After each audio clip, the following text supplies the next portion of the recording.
Okay, Assalamu alaikum and welcome to the second episode of my podcast, Half and Half. Today, I have my guest. My guest is Farzana Musharraf, who is a daughter, a sister, an educator, an empowered woman with high ambition, and a role model for many youngsters. Welcome to my show, Farzana. Thank you so much for having me. I really appreciate it. I know you real well, Mhm. but if you could briefly introduce yourself Yeah. to the audience, that would be great. Okay.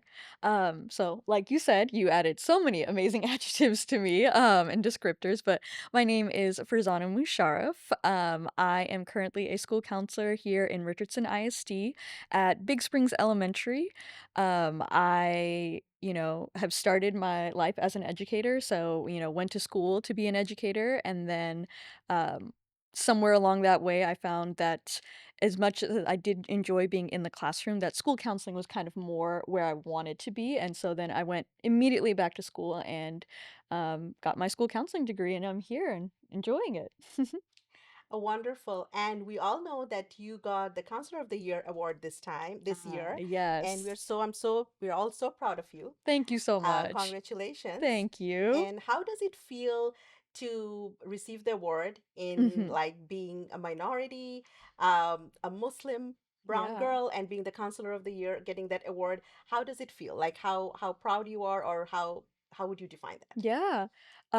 Honestly, just very shocked altogether. Like I have only been in the school counseling field and role for this will be my third year actually. So I think that to me, I do have a little bit of that like imposter syndrome where I'm like there are so many other counselors in the elementary field, specifically here within Richardson ISD that have so much more experience and are doing so many amazing things. And for me to have been chosen out of all of those people, it's just mind-blowing, like, it's shocking, it's mind-blowing, but I am so grateful because I do feel that I work really hard at my job, and I feel like I'm very happy and satisfied with my campus and the things that I'm doing to improve the lives of my students, and, to go back to that minority question, I think that it means a lot to me. Like I recognize the work that I'm doing, and I'm not saying that it's not ever being overshadowed by people of other races or other cultures, but for me to be recognized, for other students to see me and say, "Hey, there is a Bengali woman who got to be school counselor of the year." I know. It does mean a lot, and I think it means a lot to the students who see that and who see themselves in me. So, very exciting things. I know. I'm sure it's very motivating and then inspiring for a lot of women out there, especially as you mentioned, a Bengali, Asian American women who, people of color, who are thinking that they can do stuff, but they are a kind of not sure, doubtful. So don't doubt Mm. yourselves. Believe in yourself because you can do if you do it with hard work, perseverance, and determination, like Farzana. And so, Farzana, can you describe a little bit about your journey towards empowerment? Like, who motivated you to be a teacher, and Yeah. like, did you always want to be a teacher from your childhood, or Mm. Yeah, just kind of my journey into yeah? this. Definitely. So for me, I really definitely think that for me growing up, I did kind of always know education was going to be where I was going to land. I found that the service industry, being able to help other people, was always going to be something that I found joy, that I found a lot of satisfaction within. And so education just kind of seemed the best way because I enjoyed going to school. I enjoyed the teachers I had growing up. I'm actually a product of Richardson ISD myself, so I am coming back to my roots really to be a teacher and then to now be the school counselor. And once I got to college, I think I did make that decision, especially when we bring in that cultural aspect, like for my family, I think they definitely thought, because I did the teaching internship at Richardson High School, and I kind of knew, like, yes, this kind of solidified, like, I want to do this as a career. I want to get my degree in this. I do think to some degree, my parents thought I was gonna change my mind when I got to college, that I was gonna go for something in the medical field, in the engineering field, just something that I think they thought was to them comes off as more prestigious, maybe is gonna guarantee you're gonna make a certain amount of money, you're gonna have a certain level of status. And so I think for them, it was a little bit of a shock that I was like, I'm sticking with education and I know that this is where my heart is. Had some pushback from them, but eventually I think they saw my passion. They saw that I was dedicated to that role. And they let me go forth and do that at UNT. Go Eagles. Um, and then once I was in the education program, it felt right. Like I knew that UNT had one of the best education programs. They started off as a teacher school for, young professionals who wanted to become teachers. And I had a really great education there. And then as I was actually in my last advising session, so where I come in, I talk to my advisor, make sure I'm ready for graduation. um, I had felt like something was missing just a little bit, like, I knew I wanted to be a teacher, I was pretty set on that, but I felt like there was just something not completely set for me on that path, and so, one of the things that comes up most clearly that told me, like, "Hey, school, yes, but where within the school is gonna be the best fit for me," was when I was teaching a lesson. I was the 5th grade, teaching intern, and I had taken over the class at that point. And we had come back from lunch, and I was kind of coming back to my lesson that had started before. Then we paused, and one of the students, I guess something had happened at lunch between her and a couple of her friends, and she came back to class and was bawling and crying and basically inconsolable. And what is my first need is to go to that student. I wanted to be there. I wanted to ask her what happened. What can I do to help you? How can I support you through this tough time? And that's something you certainly can do, I'm not saying you can't, but as a classroom teacher, the focus is you have 22 students. That one student, yes, you can find time to help support them, but it is such a balancing act, and it's not something that I felt like I was able to do in that moment. And my mentor teacher actually stepped in and she said, "Well, we're just gonna send her to the counselor. Don't worry, you continue on with your lesson." And so what did I have to do? Continue on with my lesson, but in the back of my mind, I'm wondering, like, is that student okay? What more could I have done? And so when I went into that final advising session, there happened to be on the screen this flyer advertisement for this new cohort that the education department was creating, the graduate program, and it was for working professionals who wanted to be school counselors.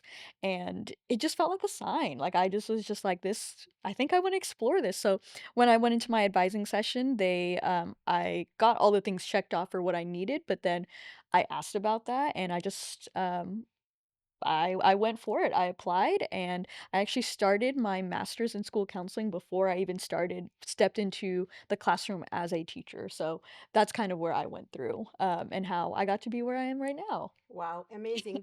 That's a phenomenal journey. Mhm. And to add on to that, I worked with Farzana for a few years in Terrace Elementary. Yes. And she was my daughter's teacher. So I can attest, I can testify that she was a wonderful teacher, wonderful, wonderful teacher.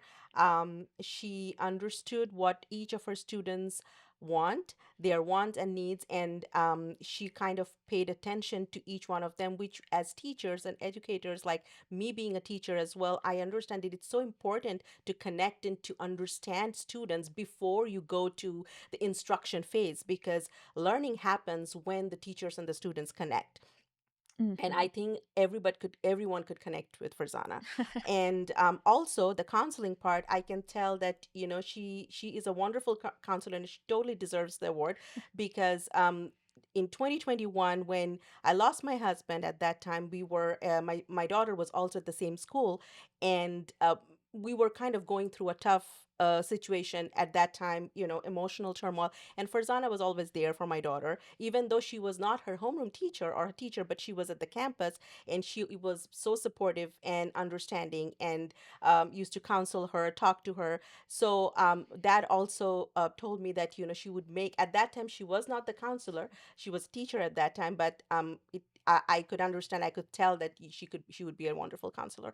So totally, where she is, she belongs there, she belongs here, and she totally deserves her achievement, her award. So yeah, we are so proud of her, Thank and you. of her all of her accomplishments and achievements.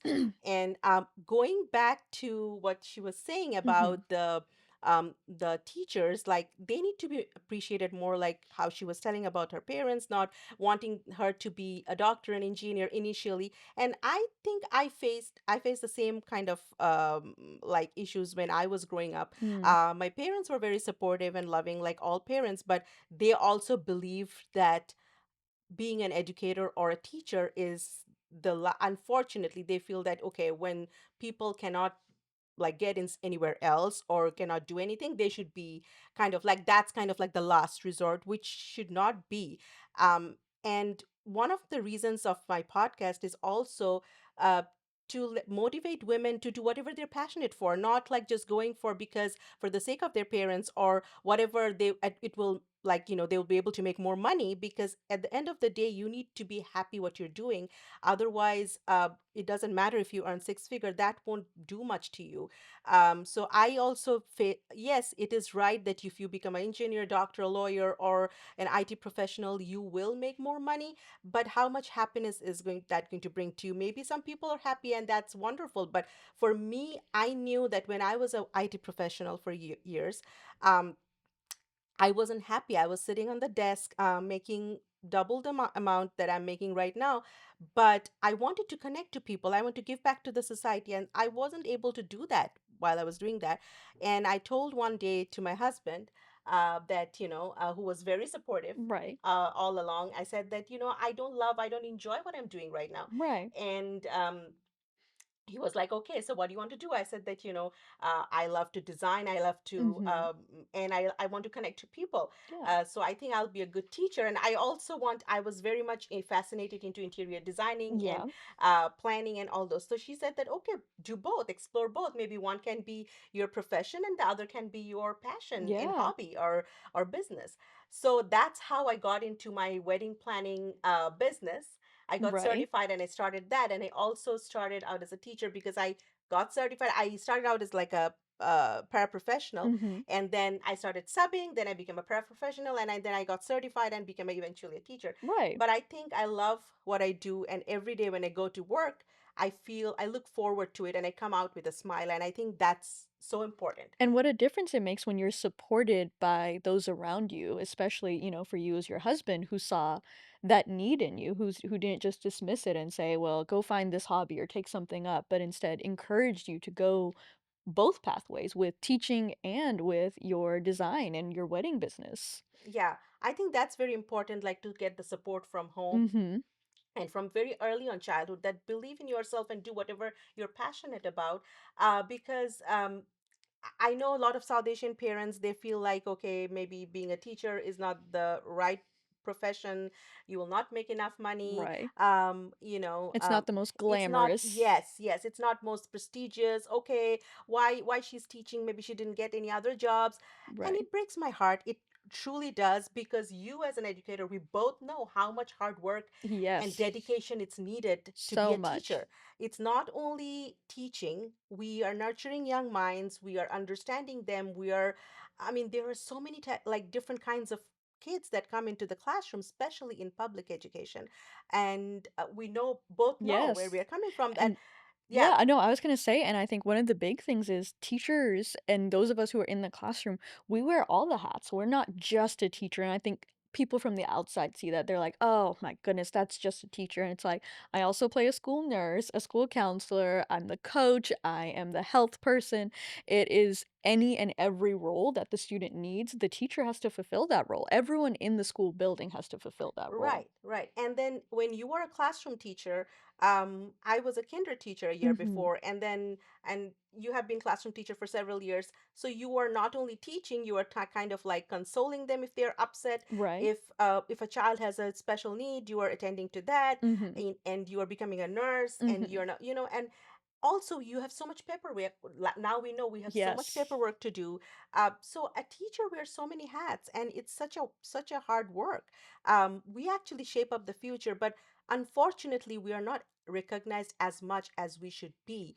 The awareness is Yes. getting better. Yes. People are recognizing the hard work, and awareness is happening. But I feel like, especially from where we are coming, Mhm. like from India, Bangladesh, Pakistan, like the Right. Southeast Asian parents, I know our parents want the best for us and they want like the highest paid jobs for us. Right. But when it comes to the prestige, I feel like, oh, no, she's a doctor or she's a lawyer or Right. she's the corporate she does a corporate job. Look, she has much more work uh, than a teacher. Right. That that like ideology needs to go, because no, that's not the truth. And no, teachers don't get summers off, Mhm. because we prepare for the next school year. We brainstorm. We when we go to stores and we see some stuff, we Yes. always pick those stuff like thinking about our Yes. kids. And there's trainings, there's professional Yes. development, there's required meetings. Like, it's not just, hey, you get your summers off, so those 2 months look really great.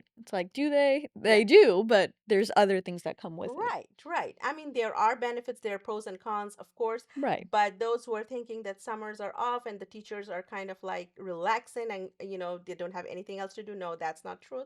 And Yeah, and we no, know that the 10 months that we were working helps to those 2 months we need them to get right, back into the classroom right, to after that. be fully functioning in the Exactly. classroom for the next academic year. Yeah, Mhm. that's that. And I think like, I feel proud what I'm doing, and I know Farzana feels super proud what she's doing. Yes. And that's very important, to be passionate and also going to work and coming out with a smile and looking Right. forward to it. That's so, so important. Yes, it is. Um, Also, I would like to question. I know that different people have different experiences. Yeah. Do you ever felt that? Did you feel that being like a non-white person or like a Mhm. people of person of color, it was harder for you to climb the ladder than any native people would have been, or you haven't felt Mm. that way? That's a good question. Um I will say I have not consciously felt it. Like, I have not been like, "Oh, this person got this because they are this race or because I am this race." I have not consciously noticed that. I think to me, what I'm always hoping is that I'm measured up against my skills and my capabilities, and obviously the best fit for the role. And, that might be me being very idealistic and saying, like, I really hope everyone thinks that way.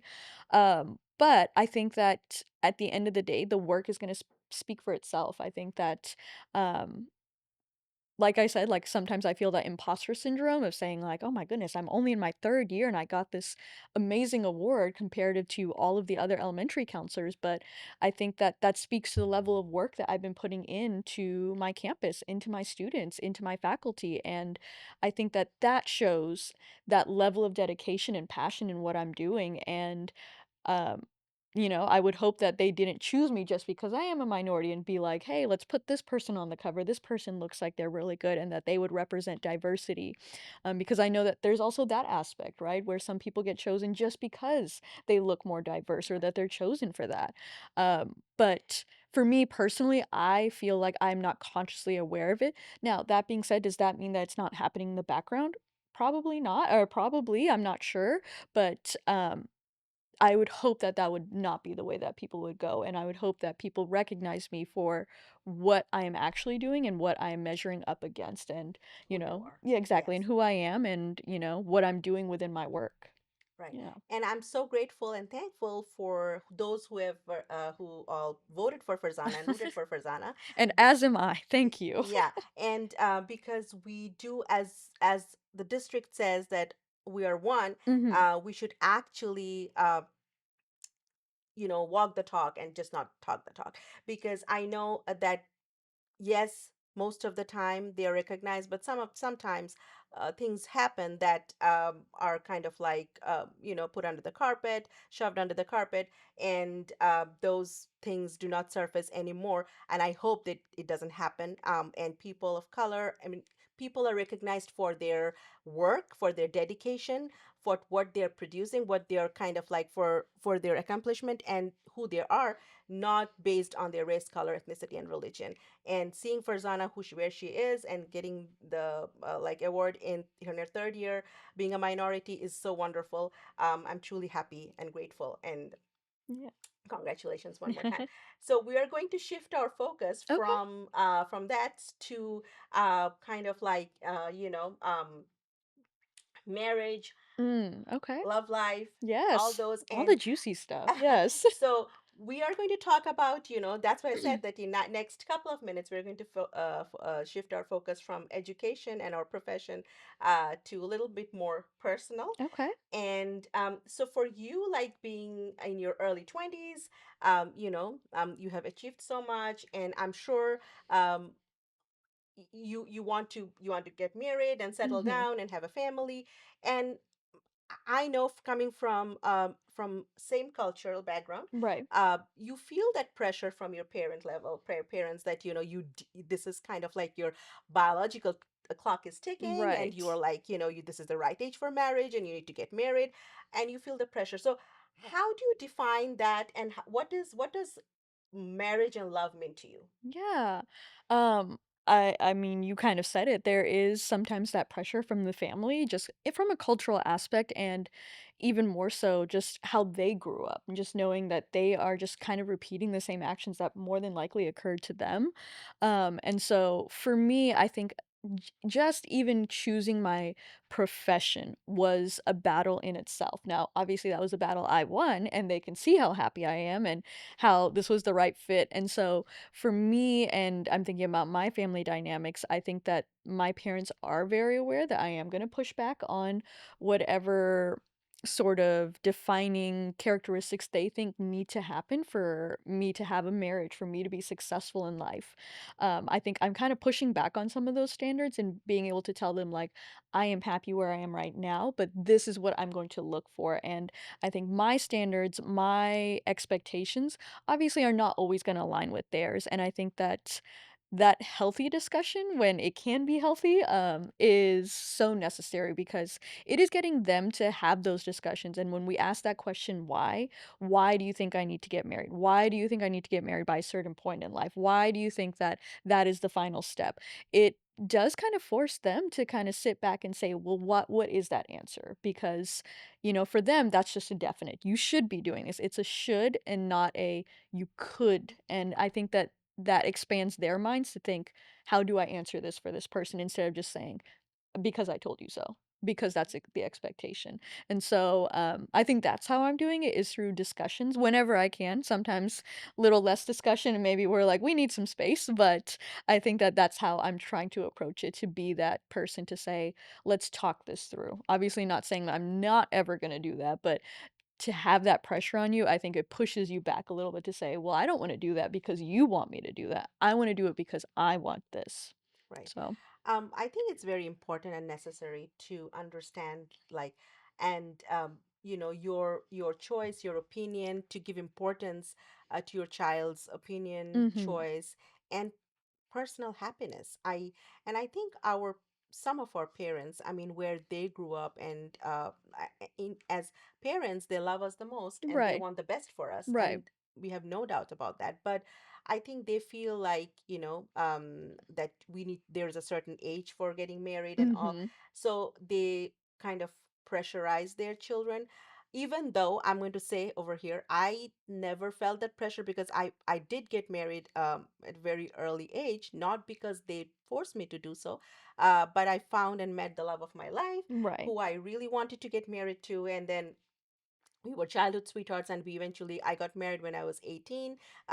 He was in Yeah. her early 20s, so it worked out, and that can happen. Mhm. I feel like, if you fall in love in your early 20s or 30, I mean, doesn't matter when it happened, but it's very, very important to get married to someone you love, because Right. you're going to spend the whole life with him. Yeah. And it's very important that you are compatible with that person, and then your heart is with that person, rather than just kind of like settling down, just for the sake of it, to have a family, to settle down and compromise, because we see at the end of the day so many unhappy marriages, Mhm. and it breaks my heart. So and when you said that our parents do not have that skill, Mhm. which because they grew up like that, and they were Exactly. taught, their brain is kind of like, programmed that way, Yeah. so they cannot think outside that box. And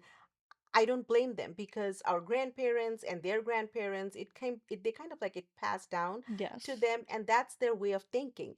But sometimes you feel overwhelmed Yeah. when they kind of tell their opinions, try to impose their opinions on Mhm. you, and Yes. you feel overwhelmed and you feel that you cannot take it anymore. But I think it's very important for every young girl to know that you are worthy. You do not need to settle down. You deserve the best. And if you and sometimes the best for you might not be the best for someone else. So Mhm. whatever is best and you are happy, you should go for it. So in marriage, if you do not fall in love with someone, if you don't love that person, because that's the basic, first and foremost foundation. I Right. feel that the rest are very then everything else can be easily, very easily, can easily fall apart. So Mhm. that's very important. And Yeah. I do wish that you find the love of your life, Me too. and get happily married. And it doesn't matter that if you find him in your early 20s or in late 20s, but it's important that you find someone who will respect you and love you for who you are. Mhm. Right. And that's very important. Yeah. And so, Farzana, how, like, when you deal this with your parents, and like we know we have to be respectful to our parents and at Mhm. the same time try to convey the message.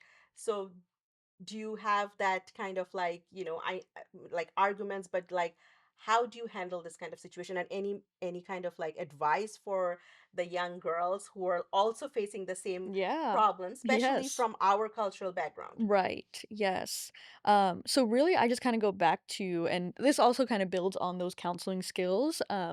But obviously, for me, at least me personally, I think about my parents. Sometimes it goes from a conversation to an argument so quickly at a drop of a hat.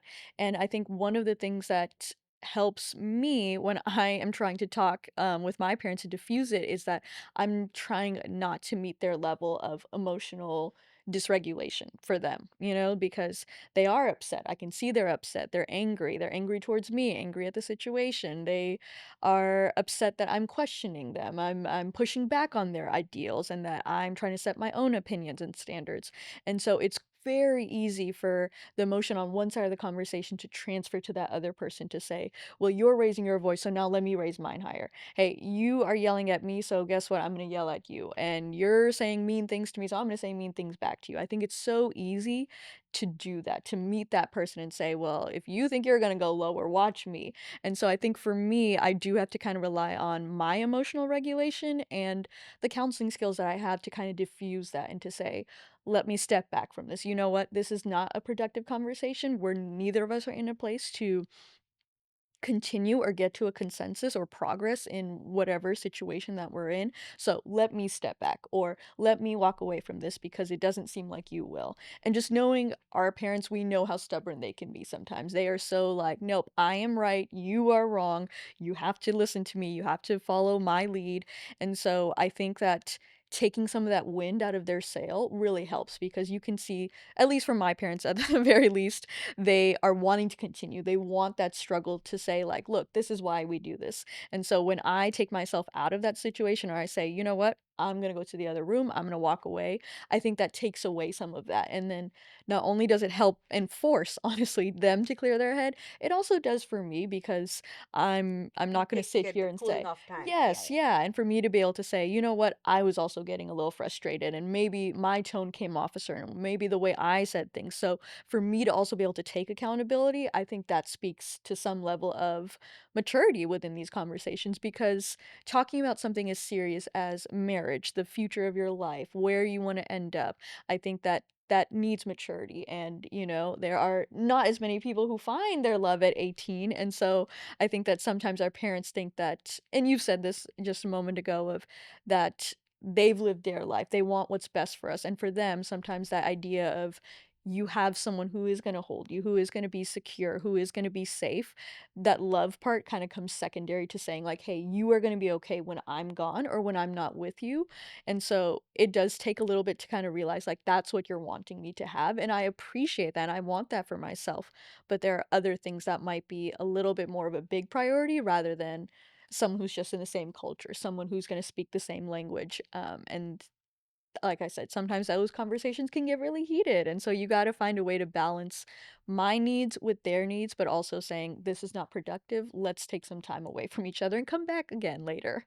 I know. Yeah. And I think parents need to, it's also important that parents need to listen, be good listeners. Yes, And yes. sometimes we forget, and again, I'm going to go, and it can be from any race, nation, but typically from our background, from our cultural background, parents feel that they're always right, they know the best, and they are wanting the best for their children, which is right. They do want the best for us, but maybe the approach is not right, the Right. process is not right, and they need to listen because we have a generation gap, and they do need to listen to us as much as we need to listen to them.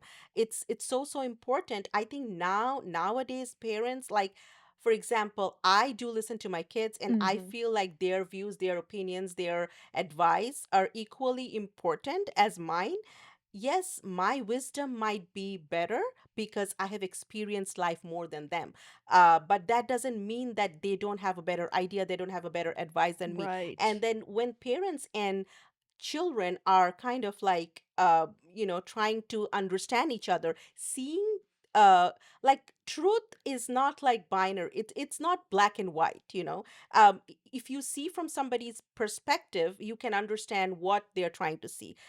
So I always try to kind of like put myself in their shoe and try to see what they're trying to say, Yeah. because everyone's perspective is right in their own way, and you just have to see from their perspective. So listening and understanding your children is very important, and also the children need to obey their parents, understand them as well, understand their perspective, where they are coming from. So that needs to be both ways, and that would be my request for the parents to listen to the children and understand their perspective, and of course the children need to obey their parents and be respectful, and be kind to them. Um, so I was in when I was growing up, so I was my grandparents, and I heard that they always said that, okay, you need to grow up, and then you will, these things will get you a very good husband, and this. Mm, So these yeah. are like I'm talking about my grandparents, my grandma, their generation.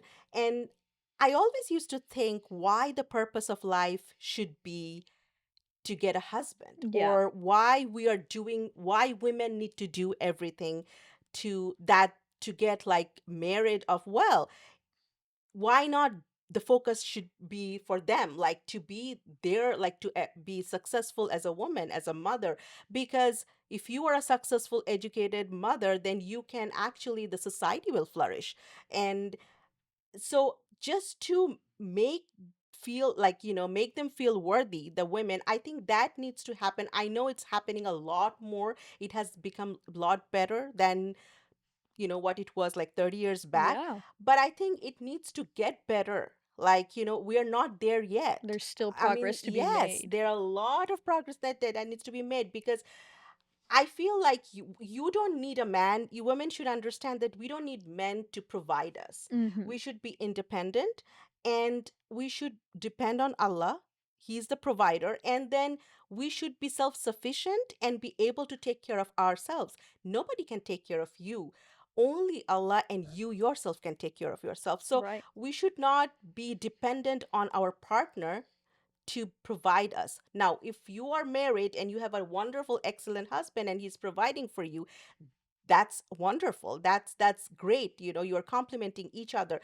But that should not be your mission. That should not be your vision that, okay, I'm going to get married to a rich guy, or a guy who's going to provide for me, and then, it's okay for me to slack on education, or, not try to aspire, like, have a high ambition. We should educate our daughters, and that to aim high, Right. shoot for the stars, And like, to not settle, basically, to not settle for saying no, that marriage is the end goal for everything. no. And it's not saying that it can't be, but that there's so much more that you can also I think, decide to explore. yeah, I think marriage is a part of your life, For is an sure. important part of your life. Marriage, having a family, having kids, That's an integral part of your life, and that should happen at one point.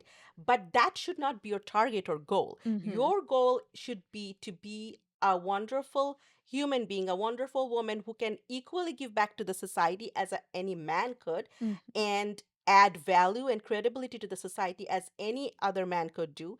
And you should feel important, you should feel worthy, and you should know that you are appreciated, valued, and loved, Yeah. because women are not appreciated enough, I feel. Even though things are getting a lot better, I have been appreciated by my husband greatly, and I pray for him. Like, may Allah give him the best place in Jannah, because he has been my biggest cheerleader. And I said it in my previous podcast, and I'm going to say it again, that where I am today, after Allah, it's him who have motivated me, brought the best version out of me to be where I am today. And we need to, like, our parents, our partners, our life partners, our spouses need to do that. Like, as we need to do to them, they need to be supportive to women. So I feel like it's the women need to know, and their parents need to motivate them, that they need to dream big, they need to achieve in life, they need to be able to be an important part of the society, give back to the society. And then marriage is an important part, which should happen in some point of life, but that should happen only that, you know the love happens, and somebody who will value, respect, and honor them for who they are, not just for settling in, and just not to, like, create, have a family, or to settle down. So that concept, that is one of my goals. Like, that is one of my motive, like, through this podcast, to Mhm. create awareness that women need to be valued and appreciated much more, that they are, usually, they are not, I feel they're not appreciated enough. Yeah, definitely. And for so did you ever feel that, you are not as a teacher, not in Yeah. your profession, but as a family member, or anywhere you go, that you need to be said that, you are beautiful. We need women, as women, we need to hear from our childhood that, like, you are beautiful, you can do it, you are worthy. Yeah. That need to be heard more. Most definitely, yes, because I think and maybe I'm coming at also from a counseling psychology kind of perspective, but when we think about the developmental stages, when we think about how big self-esteem and insecurities can come up so early in life for our students, for our children, I think the more we hear positive affirmations, positive praise from our parents, from the people that we look up to, the people that are going to be in our lives for a very long length of time. I think that that makes such a difference for our kids growing up to feel better about themselves, for them to say, no, I am worthy of this. No, I am educated. I might struggle with this, but I'm also really strong in this. And so I think that that takes away from some of those things that we might see in some of our South Asian girls, of saying like, no, I am only going to be good at marriage, I'm only going to be good as a wife and a mother. And I know that, hopefully some of that rhetoric is dying for people saying that to themselves, of saying like, no, I'm only good for this and this is the only purpose I have. But I think that the more that we can incorporate that, the better. And I think one of the things that, like you've said multiple times, is that parents nowadays are doing that. They are getting a lot better of recognizing, if I want my child to be successful, that starts earlier in life. That does not start when they're at high school and saying, all right, what are you going to do with your life? Are you going to go to college? Are you going to start looking for a husband? Are you going to get a job? Like, that doesn't start there. It starts as early as when they're in the womb, and saying, like, this is what I want for my child. This is what I want to believe that they're going to become and that they're going to do. And I think that that also builds that self-confidence piece for the child to be like, once they've gotten it from other people so much, the goal is obviously, I don't need other people to validate me. I can do this for myself. I am confident in myself. And so, going back to your original question, I think that I had more confidence than I probably needed on a lot of things. And I was like, I don't need anyone to do that for me. I can do that. And so, did my parents always say those sort of positive things to me? No, not all the time. I think they were more than comfortable sometimes telling me, like, you need to be better at this. You need to do better. But I felt comfortable enough in myself to say, "No, I'm really good at math. I know what I'm doing here. You know what? I'm not good at sports, but I can get better. I can practice." And so I had enough self-confidence in myself to go forward, and I think that that also shows in where I am in life right now for me to have the education that I do and then the career path that I do is because I had that confidence in myself, and I think that That's some of that was me, but I think parents could do a lot to lot build to, that up. yeah, yeah. Yeah. I mean, confidence, self-confidence, I think some people have that in them, Right. inbuilt, Yes. like you. And I have, like, my kids always say that, Mom, you're overconfident. That needs to come down a little bit. Hey, And I think part of the I'm not overconfident, but I think the confidence, uh, I had self-confidence, but I think my husband boosted that so much. Then exactly. he always used to say, you are the best cook, you're most beautiful, you're like, Mhm. and if you are hearing that all day long, like whenever Right. those positive affirmations, and especially coming from your spouse, Right. it does make a huge difference. For sure, And yeah. if it made such a huge difference for me in my adulthood, just Mhm. imagine how much impact those parents can make if they instill those confidence or self-esteem from early on childhood. Right. And I see that, and I have mentioned that. I talked with my previous guest about that. Mhm. We were talking about it, that we see a lot of, and as a counselor, you have you must have encountered a lot of times that the girls, their self-confidence or self-esteem, they have low self-confidence, low Right. self-esteem, and from that, the depression and, not feeling Yeah. worthy, those things stem from those. And then later in life, they kind of encounter a lot of bigger problems. Right. And Yes. when things can actually happen in a much positive way, and things could have been different for them if they were told that they are beautiful, they're worthy. Because I think that, nobody can define your worth. Right. And I have told this, not to many people, I think. Mhm. And I have said that at work as well. That, only you should give the right, no, you should not give the right to anybody to define your worth, Right. because you already know it. Yes. You are Yep. defined, you are worthy. Mhm. And nobody should tell you that. And yes, I agree that, what you said, that, you might be good at some things and not good at so good and other things. Right. And that's your strengths and weaknesses. Exactly. Everybody has their strengths and weaknesses, but I believe every woman has superpowers. Mhm. Everyone has a superpower. They just need to acknowledge it and Yeah. embrace it. And that's the point where other people, like the family members, the parents, the Mhm. the spouses, and then if good friends, Yes. they need to tell them that, hey, you are worthy, you are wonderful. Right. And build their self-confidence, And build, build them like, up. women need to, I have seen that women do not support Mhm. each other as much they can support. Yeah. Because if you have a good friend, a woman who is actually very supportive and telling you that, hey, you are worthy, you're wonderful, you can do this, it goes a long way. It So sure does. also, choose your friends right. I would say that to the all the young girls, because it's very important to be around people who are actually motivating you and trying to make, like, bring the best version from you, not to pull you down, or be envious of you. So you have to know your friends and who are you with. So that is very important. And as Farzana mentioned, that yourself, some people are born with a lot of self-confidence, like her Yeah. and myself. Sorry. Hey, you know. connection. So yeah, but most of us, but still, I'm going to say that, even if I had confidence, but I needed that assurance, and my husband was my biggest cheerleader. I Right. mean, he didn't have any ego, and he was always happy for myself, for me, whatever I wanted to do. He motivated me, and he had told me that you can do it. And actually, people, we can do it, we women can do it, but we need that. Everyone needs that motivation and assurance, and it goes for both men and women. Like, we complement each other. It's like nobody is like trying to be better than the other. I mean, it's just the complementing each other and making each other better, and, like, uh, bringing out the best versions of each Yeah. other.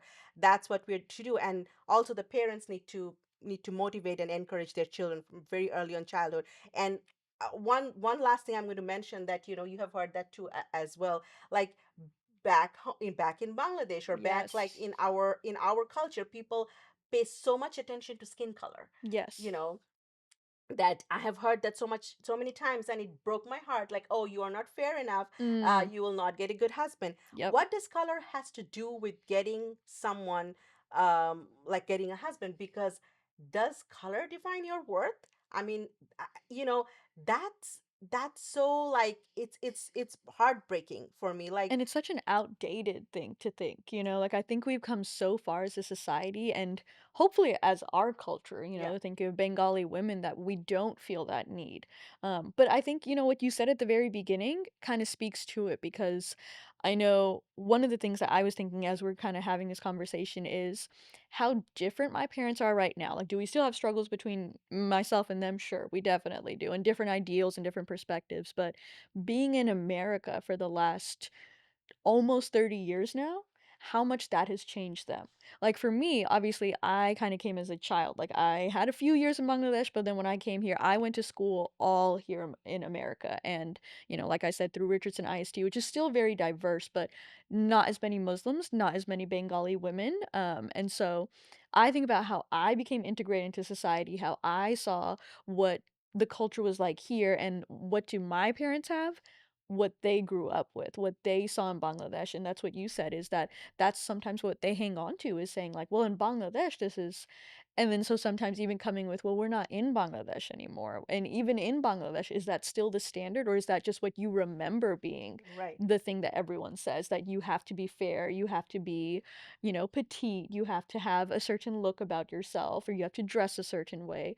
I think that that's an important factor too, is Bangladesh is one place, and that is a culture in itself, but we are in America now, and what does that look like? How do we integrate while still holding on to our values of things? So, right. And like, I want to clarify this, that I am proud to be a Bengali Muslim woman. I am not 100%. I'm very proud of my roots and where I come from. Mhm. I'm not saying, Bangladeshi cultures and all are dear to me, Oh, no. but Yeah. what I'm saying is, like, there is nothing wrong in exchanging ideas who are better than you. Like, Yeah. we are in America, we have the privilege and opportunity to, like, we have the freedom of speech, we have our rights, and we see so many people, as she mentioned, that in Richardson, for example, where we live, we have a diverse community where people of different color, race, ethnicity, and religion come together, and Mhm. there's so much to learn from each other and give back. So I'm going to go back again and mention my husband one more time, because my he Wasim always used to not only kind of like mingle with our culture, like Bengali people, but he kind of like broadened his horizon, and he had friends from Ethiopia, he had friends from Germany, he had friends from like UK, and he had a lot of non-Muslim white friends from America. And at the same time, he had like millions of friends from the masjid. So he was very kind and helpful to them, and I have seen how helpful and kind they were, and they were to them and him, and then they are to us, because he was so kind to them, and he learned so much from them, and he also taught them so many things. So if you are open, then you can also be, you can learn so many things from so many people. Right. If you're closed off and, just to your culture and your background and your community, then you are closing that opportunity to learn and from others, and also give back, to the society. So we should be more open minded, and take the best things from the people, because we cannot be best in everything. So we need to give our best to them, and take their best, and then like integrate those and just flourish as a society. Yeah.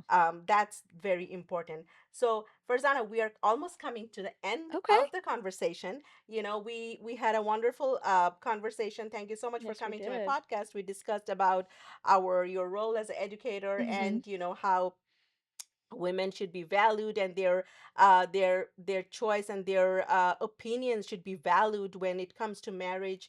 And they should prioritize in love more than settling down. Somebody who actually truly loves, honors, and respects them, Right. like should be, they should be together. The foundation should be based on love. And also, when you work, when you, doesn't matter if you're a doctor, an educator, a counselor, and a nurse, you just have to follow your passion. So I would, like, say that, to all women, that, you guys are worthy. Just know your passion, know you what you want to do, and have a purpose in life. And having a wonderful partner, getting married, is a wonderful thing. Marriages are made in heaven, and I do believe that, because I had a wonderful man in my life, and who was my husband. And but marriage should not be the only purpose in your life. You should have bigger purposes, like, helping people, treating people right, giving back to the community, making a difference in somebody's life, or in countless lives. And also, along the way, yes, you have to find someone who respects you, loves you, and believes in you for who you are. So, Farzana, do you have Yeah. any message for our young girls? What message would you like to give it to them? Ooh, such a big such a big honor and impact here. I would definitely say I think the biggest message that I could leave for our young girls and even our youth and coming out into young adulthood would be find your truth. Find what is going to be important to you and make that an importance. Don't let, like you said, other people kind of define for you like, hey, this is what you should be doing, or don't spend as much time on that. This is more of the priority. You need to find your truth and be able to live that, because at the end of the day, when you are, putting your head down, you've done all the things you need to ask yourself, am I living for myself? Am I living in my truth and in my happiness? And if that answer is not what you like it, then what are you going to do to change that? And I think that that is the most important thing at the end of the day. And even to that degree of also saying, hey, the answer was not what I wanted. Like, I'm not living in my truth. I'm not living in a way that's making me happy.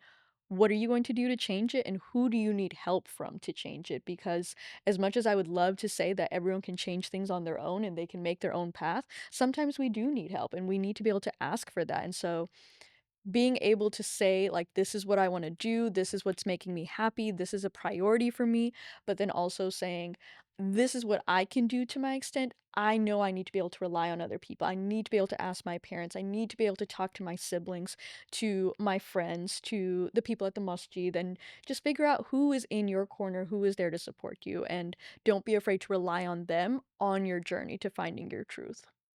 Yeah. Wonderful.